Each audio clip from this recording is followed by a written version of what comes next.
Le projet Ancrage et Exil est né dans cette salle de classe. Je m'appelle Isabelle Bourgeotassé, je suis professeure d'histoire et de rédaction à l'Université de Sudbury. Le collectif Ancrage et Exil est né d'un choc d'horizons, de proverbes, de poésie, de première neige, de neige ancienne. Ils sont venus de partout, de Hanmer, de Hearst, de Hamilton, mais aussi des grandes cités africaines comme Bujumbura, Gitega, et j'en passe. Ils ont fait fleurir le rock de la Nickel City en plein hiver. Têtus, tenaces, pour livrer cette anthologie de textes qui sont venus du creux de leur âme. Le regroupement étudiant Ancrage et Exil a fleuri au sein de la toute première cohorte relancée de l'Université de Sudbury, qui est une université par et pour les Franco-Ontariens. C'était la première fois que j'enseignais la rédaction et c'est dans la salle de classe, dans cette salle de classe, où ces étudiants se sont rencontrés pour la première fois, ont pris leurs plumes et ont confronté leur page blanche.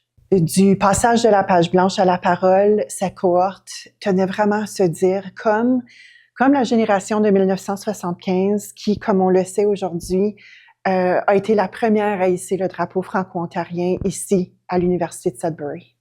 Et puis pendant un des cours, il y a eu un moment où il y a un ou une étudiante, on ne sait pas qui aurait écrit sur un bout de papier « Je suis le trait d'union entre l'exil et l'ancrage ».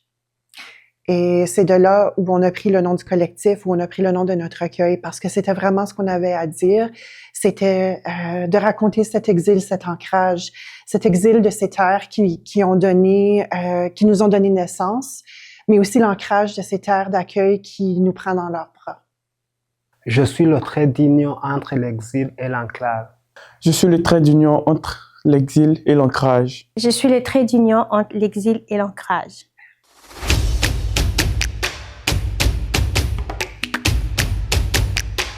Mon nom est Kopé Nyakagaragu.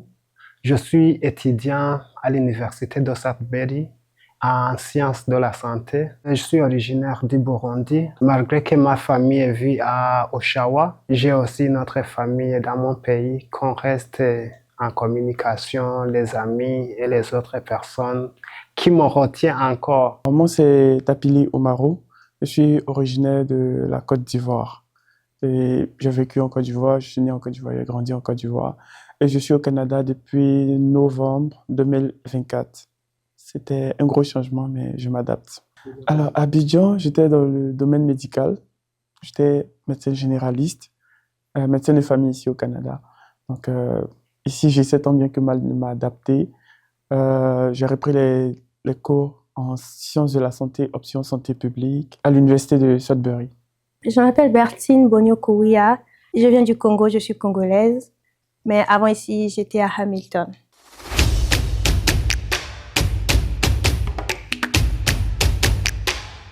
Au début, c'était un peu difficile. On ne voyait pas ce que l'orientation, là où ça va amener, mais chaque personne parlait avec son cœur. On pensait que les choses qui nous unissent, les choses qu'on a laissées, les choses qu'on a trouvées ici, c'est ça qui nous motivait à écrire avec le cœur. Et c'est ça qu'on a fait. À la fin, on a trouvé que c'était un travail vraiment formidable et on est fiers de notre travail.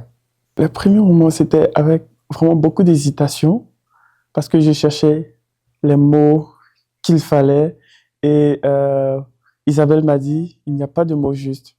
Dis simplement ce que tu ressens. Et je me rappelle que j'écrivais, je cachais toujours ce que j'écrivais, je ne voulais pas que les autres lisent. Et je faisais passer mes textes en mode anonyme pour que quelqu'un puisse les lire pour moi.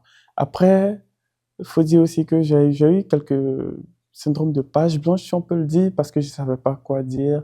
Et au milieu de la nuit, je me réveillais. Oh, ok. Je me mettais à écrire. Ou soit, des fois, il y avait des pensées, j'essayais de noter ça sur mon téléphone. Après, lorsque j'étais un peu plus calme, je me mettais à écrire. C'était une expérience positive. Je l'ai vécu positivement, comme j'ai dit toujours. Ça m'avait fait du bien de pouvoir écrire et sans jugement, de pouvoir écrire tout ce qui m'est venu en tête, de pouvoir mettre mes imaginations et ce que j'avais en tête en écrit, ça m'a fait du bien. Et c'est soulageant, en fait.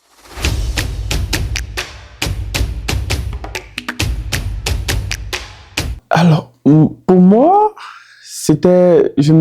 j'avais tendance à me sous-estimer. Mais lorsque je faisais passer mon texte aux gens, ils me disent, mais quand même, c'est bon. Et moi, ça me surprenait que ces textes avaient quand même de la signification et de la valeur. Ça me surprenait, mais j'avais tendance quand même à me sous-estimer puisque je me disais que je n'étais pas un homme de littérature, mais quand même, ça m'a surpris que les autres appréciaient ce que j'écrivais. Oh oui, j'étais surprise parce que je sais que c'est vraiment quelque chose que j'aime faire, mais je me suis rendu compte que je pouvais faire plus que ça, que c'était vraiment un talent et que je n'avais pas connaissance que tout ça était caché en moi. J'étais vraiment surprise. J'étais, oh, c'est moi qui peux écrire tout ça. Et c'était vraiment une façon pour moi aussi de faire entendre ma voix, pas d'une façon orale, mais avec ma plume. On a écrit sur le courage. On a écrit sur le courage. Le courage, c'est quoi? Le courage, c'est le moteur qui vous pousse vers l'avant. Le courage, c'est quelque chose qui vous aide à oser faire quelque chose que dans un temps normal que tu ne peux pas faire.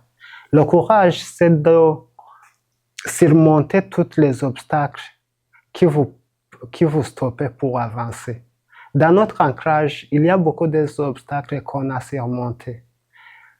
Être ici, c'est le travail d'encourager. On était nous tous courageux. C'était notre point commun. On a fréquenté, on parlait, dans notre test, on parlait sur la famille avec une père avec ses enfants, leurs conversations.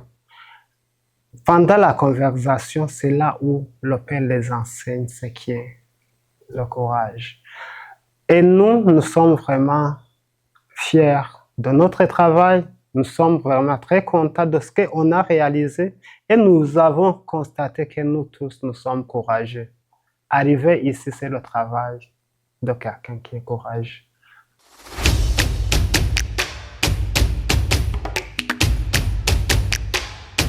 C'était émouvant. C'était pas vraiment comme seulement écrire, mais c'était comme raconter le vécu des autres, comme des militaires congolais, comme des militants franco-ontariens. Donc, c'était vraiment magnifique pour moi de mettre en avant ces gens et de leur rendre hommage. Surtout en français, c'était beau. Ça, c'est quelque chose de motivant. Parce que Nelson Mandela a dit, lorsque tu parles dans une langue étrangère, tu parles avec ta tête. Mais lorsque tu parles dans une langue maternelle, tu parles avec ton cœur. Alors, parler en français, c'est juste de parler avec le cœur. Ça, c'était quelque chose qui m'a fait plaisir d'écrire en français parce que c'était écrire dans une langue que je maîtrise parfaitement, que je peux parler avec tout mon cœur. Écrit en français, on va dire que quasiment toute notre vie, on a été colonisé par la France. Quasiment toute notre vie, on a écrit en français. Mais ce projet-là, c'était unique, vraiment unique. Parce que je ne me voyais pas en train d'écrire un texte qui sera probablement lu par des milliers de personnes, pas des milliers, des millions de personnes. Je ne me voyais pas vraiment en tant qu'écrivain, si on peut le dire. Mais ça m'a fait un grand chaud au cœur. Ça m'a vraiment surpris. Et j'étais un peu fier quand même. J'avais un sentiment de fierté. Je me dis, OK, si tu as écrit une fois, tu peux continuer. On ne sait jamais, peut-être dans l'avenir, on verra l'appréciation de ce recueil-là. Et dans le futur, probablement, on peut se mettre à écrire encore en français.